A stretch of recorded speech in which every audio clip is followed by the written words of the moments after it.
as we said, building up to that, someone was going to continue to be rattled, and it happens to be the Calgary Flames. I'll tell you I what, didn't think they played very well. No, they played awful. Based on what I saw, they were terrible last night. They're in big time trouble, and it's not.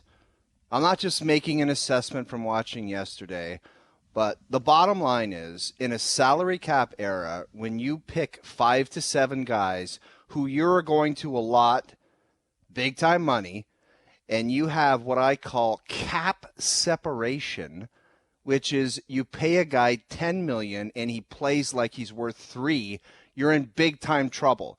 If you pay a third line left winger $4 million and he plays like he's $2.5 million, it's not that big of a deal. You can get by on that. But when you're paying high end guys top end dollar and they're just another guy out there, and there's multiple of them, I don't even need to name names, and there's a bunch of them. It's not two guys. You're in big time trouble. It was all the same player out there, giving the puck up, soft little saucer passes. They need to figure that nonsense out. Yeah, they're in trouble. They're in big time trouble. They're in big trouble. I thought their goalie was good, and the only reason it wasn't the only thing 8-2. that was good was the goalie, Jamie. Mm-hmm. Yeah. Like, they miss Anderson, but outside of that, like, honest to God, and you can name names like Kadri, that was his first goal this season. So, he needs more. Huberdeau, how many times was his name? I mean, I didn't watch the broadcast, right? Jamie, I thought he was a healthy scratch. I couldn't find him in the first period and a half. And it took for the 5-on-3s where he gave it away a bunch of times for me to say, man, I don't know what it is. It's a shocking fall from grace. Like, if you look up his stats, he had 115 points 2 years ago. I'm serious, and I look it up because you can confirm that. Yeah. It actually happened. Where if I you know, just but Brian, showed up, we're at a point where we got to stop saying that. No, because it seems like 10 years ago. It's not even close. What I find borderline fascinating watching him play is how easy he is to check, and how often he skates into checks and then just gives up. Like, that's what I witnessed multiple times at the blue line last night. He'd skate into a check and then turn up ice. I'm like, where do you think you're going? Like, Huska was barely playing him last night. Huska, and at 5-on-5, they create nothing, literally nothing. It is terrible how bad it is in Calgary. I'm trying right now. to dig into, like, what could be going on. And it's like you had your 1 year where you didn't want to leave Florida and you were probably all pissy and sour, and your play reflected it. But are you still pissy that you're in Calgary? Why the hell did you sign that contract then?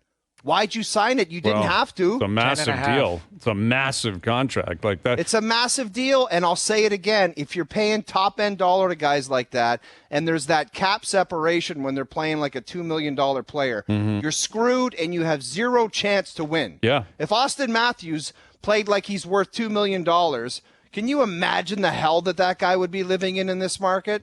Oh, hell. And it would be deserved. And I'm sure they're saying that in Calgary. I mean, I can't imagine they're talking about anything but Huberdeau and Kadri. I think Lindholm has been incredibly quiet.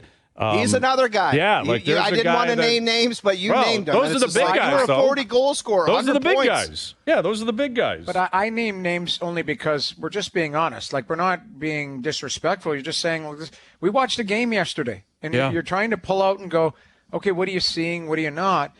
Like, Lindholm's playing for a contract right now.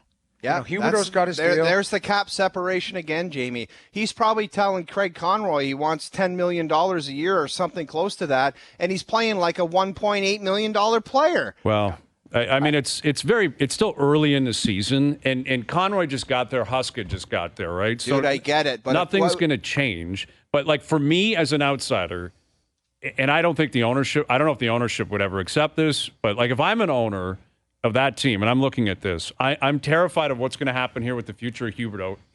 What is he, 8 games into an 8-year deal? Like, it just kicked in now. It's just kicking in. He's 30 years old. He looks like half the player he was, if that. Kadri's into year 2 of a 7-year deal at big money. I don't know how far off I would be from saying, when's the new rink going to be open? That's our plan. When that opens, we have to be a good team. So I don't even care what happens the rest of the way. For the Saddle Dome, I don't care for the worst team in the league.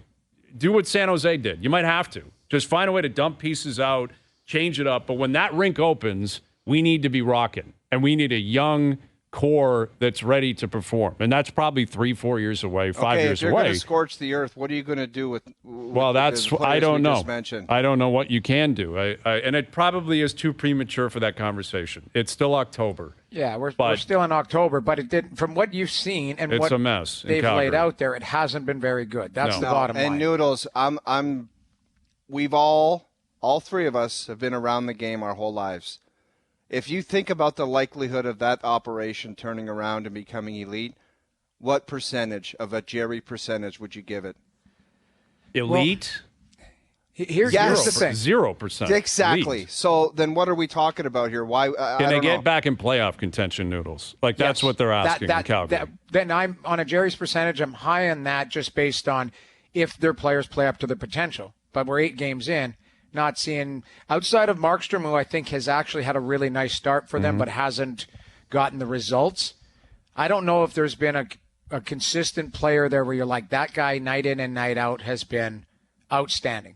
No. And, that's where, you live and die by the sword. You mentioned salary cap constraints. Separation.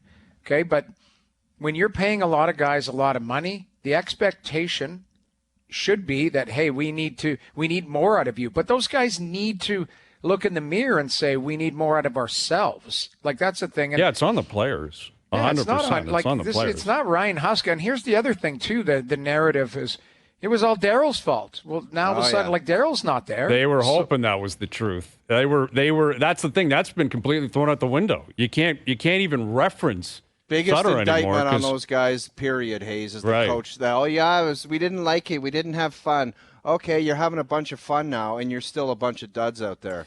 Yeah, so figure out what you want to do. You can make your lives – you can go to work. And I just don't know, Jamie, if there's enough talent there. The chemistry, there's something off there. They're going to have to if they're going to get back in playoff contention, they're going to have to 2-1 it and 3-1 it to death because I don't know if they can start putting pucks in net at a consistent basis.